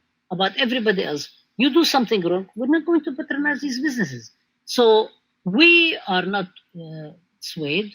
We're not defeated. We're going to continue. It's a very difficult situation and so on, but we're going to continue. And actually, my colleague and I, Tomomi Kinikawa, are doing the second part of our gender and sexual justice program on Monday, October 19th, with a very distinguished panel. Some of the people are actually very active in JVP. Some of the people are active. And we're also bringing Al-Qaus and Aswat from Palestine to speak. We're bringing Professor Layla Farah, who's an amazing performer from Palestine. We're bringing Heike Chopin, Judith Butler, Beverly Gisheftal. We're bringing Dean Space. We're actually going to have it's very difficult. It's trying because we're trying to do all these platforms and the university is not helping us to count alternative platforms. But we believe that this is something that we really need to educate, and we believe that this is something that the mission that we're inspired for, the spirit of 68. This is what students struck in San Francisco State, and they said we really need to bring the community and the university together. We need to challenge education. We need to say that education is about legitimizing marginalized community, and that's what we're doing. So we hope everybody joins us, and we're very happy that we're here today. Thank you. Everybody mark that date down. It's going to be phenomenal. We have our next online date together, and it's to that event. So we can even, folks should be able to see the link to it in the comments on YouTube. Thank you so much. Really sobering, and also, sobering to hear that experience. Thank you so much for sharing it, and also incredible to hear your thoughts about what's next for us. I wanted to finish up with just one last question from the crowd. So grateful to our three amazing presenters, speakers here tonight. I'd love to hear just a little final remark from each of you in response to this question from Leaf Nobody. What are some of the most effective methods you have found to refocus conversations on the struggle rather than on these manufactured spectacles we saw in the film? Khury, let's start with you, and we'll go around that way. Sure. Well, I guess I think about the fact that manufactured spectacles have just become, the daily, if not hourly, diet of people who live, in this country. I mean, that's the one thing that the president is most effective at is spectacle. That's his whole career prior to becoming the president, right? So, and despite that, well, in part because of that, I think actually a lot of people, part of the revelation that's happening for so many people is a revelation of that kind of tactic, right? Of the powerful. And so we should build on that. I mean, it's like, okay, if you saw these uprisings for justice this summer, right? And you heard the president say, we need law and order or whatever, and try to kind of redirect, and you didn't buy it, you should understand that the same people, the same institutions do a similar tactic when it comes to Palestinian struggles for justice, right? If you supported these rebellions, which the overwhelming majority of people in this country did, remarkably, right? They saw through the spectacles, then you should understand that what's happening in Palestine is also legitimate struggle and rebellion, and you should be in solidarity with that as well. Amazing. Thank you. Kristian, what do you think? Yeah, so I think there's two things. On the manufactured spectacle end, I'm thinking of last year at NSJP at the University of Minnesota, where it appears that pro-Israel actors organized a group of 3 Black women to come and claim that SJP supports slavery as a protest of the conference. And this is an example of how absurd their AstroTurf protests get in a moment of increased solidarity between oppressed people, specifically between Black and Palestinian people. In those cases, I think just the spectacle exposes it itself. It's so absurd. But I recall being a young member of SJP and giving an interview and being told that, oh, you all chanted from the river to the sea, Palestine will be free at a protest. This is genocidal. And having no idea what that meant or how to respond to it. And this is an example of a Zionist talking point that sticks, and that puts many people on the defensive. Mark Lamont Hill lost his job over this line. And so for us in the movement, I think it's our job to define for ourselves what we mean by the words that we use in our movement. The second that we let somebody else define what we say means, we lose power and we lose control of the situation. So if you're in an SJP and you're starting out the year, it might be useful just to think of what are the common phrases that we use. How can we define these in a way that's accessible to our community to point out what intifada means, or what from the river to the sea means, or even what it means to support one democratic state, for example. But we have to push through the backlashes. What Rabab was saying at the beginning, why do we even let them pay them attention? If we keep our minds focused on the task at hand, which is liberation for Palestine and liberation for all oppressed people in the world, then these people are nothing. But we have to be willing to stand up for ourselves and assert our own vocabulary and language and set of actions. I love that. Thank you for that advice. That's brilliant. Rabab, how about you? What are your thoughts on that?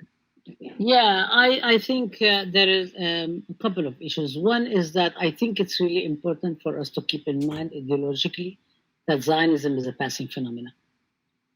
I think people think that has been there forever and ever. It hasn't. It's a very recent phenomenon. There have been multiple ways to understand how to fight the principal struggle against anti-Semitism before Zionism, and it will be there afterwards.